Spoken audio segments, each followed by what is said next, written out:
Well, here we are at the Perryville battlefield, putting on a big reenactment here, and the gun you see in front of you here is a Parrott rifle. It fired a 10-pound projectile, and these were state-of-the-art at the beginning of the war. Later they were replaced, and the unit that we represent, reenact, is Riley's Battery. Riley's Battery was a North Carolina artillery battery, and they fought all through the war, and they were equipped with numerous guns. They were they were first on the field at Manassas, and then Riley himself fought all the way up to Fort Fisher at the very end. I am a lieutenant. I'm what they call a section chief. I have 2 guns under my command. A battery for the Confederate artillery had 4 guns. So you'd have the 2-gun section and then another 2-gun section, and then it was commanded by a captain. So we had 2 lieutenants and a captain, and that's what I am. I'm a section chief. The cannon, of course, consists of the gun and the carriage itself and the limber. The limber is there in the background. That's what we would hook the horse team to, and then we keep our ammunition in that box.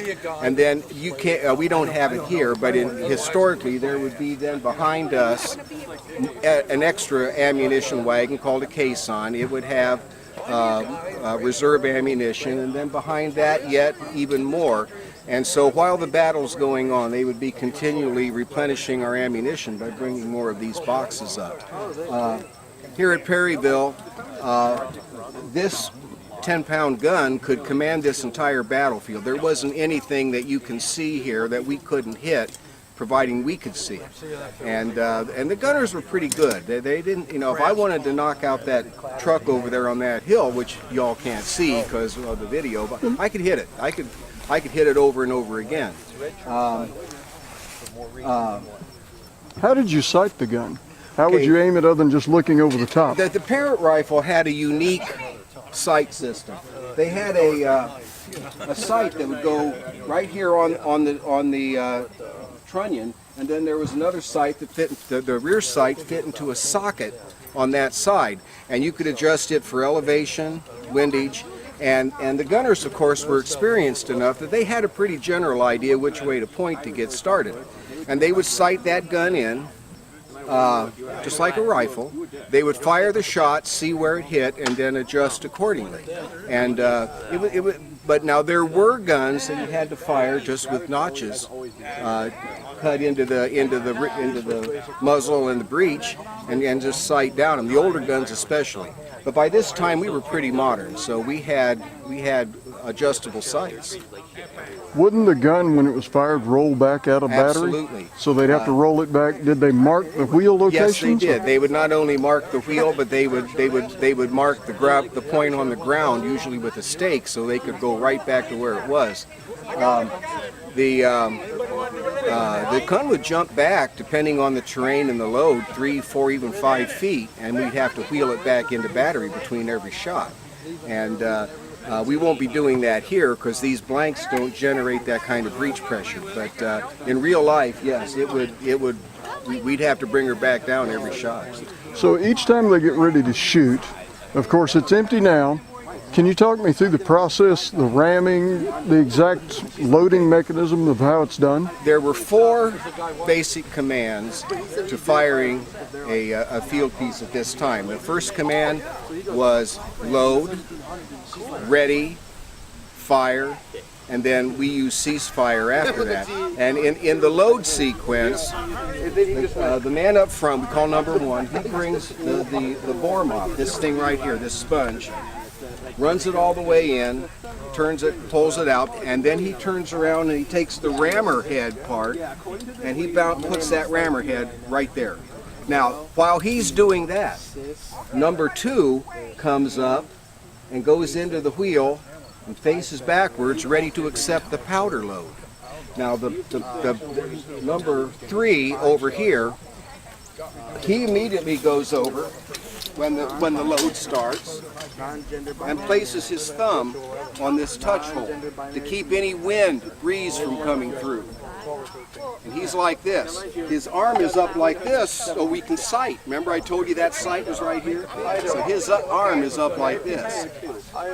This fella is the guy that shoots it off. He's going to be standing here getting his lanyard and his fuse ready. That's all going on at the same time. When we give the command load, they all do that. Now number 5, who is our powder monkey, he at that same time goes back to the limber box and gets the cannonball and powder. He brings that up, gives it to number 2. Number 2 sticks it in the end of the barrel, and number 1 steps up, rams it in. When he's done, he retreats over to here. That's all done at the same time on the command load.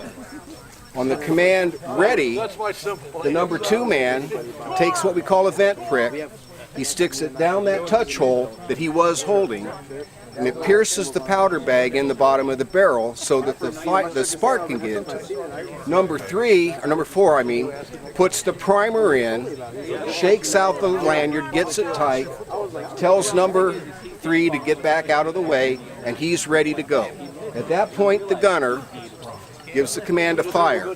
Boom, away she goes. Ceasefire is given at that time, and now what we do, they didn't do this historically, but what we do then, we take the worm, the wad hook, corkscrew-shaped worm, we go in there, we turn it, and we pull out the bottom of the cartridge that's still in there, because it didn't shoot out. If we let those stay in there, not only does it become a safety hazard, but they keep building up until you can't get the charge anymore. And then he'll also put a wet sponge down the barrel to make sure the fire's out. And then we do the whole works again. That's the firing sequence. What type of shot did they periodically fire? Was it always a round shot, or were there? This gun could fire a round solid cannonball attached to a wood block with a powder bag to it. It could also fire a 10-pound spherical exploding shell with a fuse in the end. You would cut the fuse to whatever length you wanted to burn. So let's say I want to go out 5,000 yards and I want this to burst right over top the troops. I'll cut the fuse to about 3.5 seconds. So it takes that long for it to get there, and then it'll explode. And then it also have what they call spherical case shot, which is a round ball, essentially, but it explodes, and it has shrapnel in it. Now, the 10-pound shot does too, but the spherical case is round, and generally we didn't use much of those on this gun. It was mostly just the 10-pound elongated shell. You could also fire canister. Canister is the famous tin can filled with musket balls that you would use like a giant shotgun in an emergency. If they're getting too close, we can fire that. Gives us a chance to get away. And so that's what they fired. There was a variety of different fuses available, a variety of different kinds of shells. But mostly these Parrott rifles just fired that. Why is it called Parrott? Okay, the man that invented this gun his name was Parrott, and so everything they were called Parrott rifles. It was called a rifle because it had rifling in the barrel. That was an innovation that put the spin on the shell like a football, and made them more accurate and greater range. So Parrott is the guy who invented it. Now the cannon next to us is what they call a 3-inch ordnance rifle. It's a Phoenix ordnance rifle. It was a wrought iron gun, and as you can see, it's shaped different. This was the finest muzzle-loading artillery weapon ever developed. And in fact, the United States Army continued to use these all the way up to the turn of the century after the war was over. So that's called a Phoenix ordnance rifle, or 3.5-inch rifle. It went by several names. The only real improvements over it was the breech load, so you didn't have to... Yes, the wrought iron gave it greater strength. The Parrotts had a nasty habit of exploding if you didn't handle them right at the breech. These didn't. Now, another gun, if you see up here on the hill, that is the famous 12-pound Napoleon gun howitzer. Yeah, that's a bronze gun. It fired a 12-pound shell that exploded. They were smoothbore, and they were very, very popular. In fact, Riley's battery had more Napoleons that had anything else. Yes, this hard. Cast gun. Well, no, actually they were heavier because they were bigger.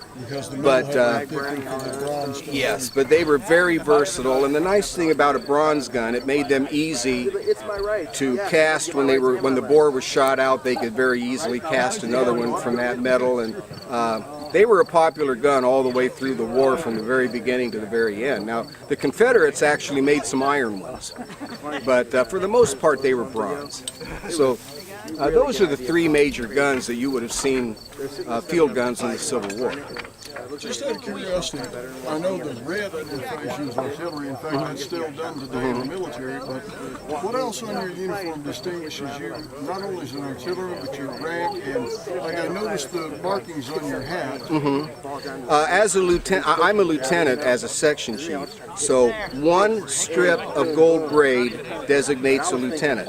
If I had 2 strips, I'd be a captain, and on up. Generals, 4 strips. Also, the saber.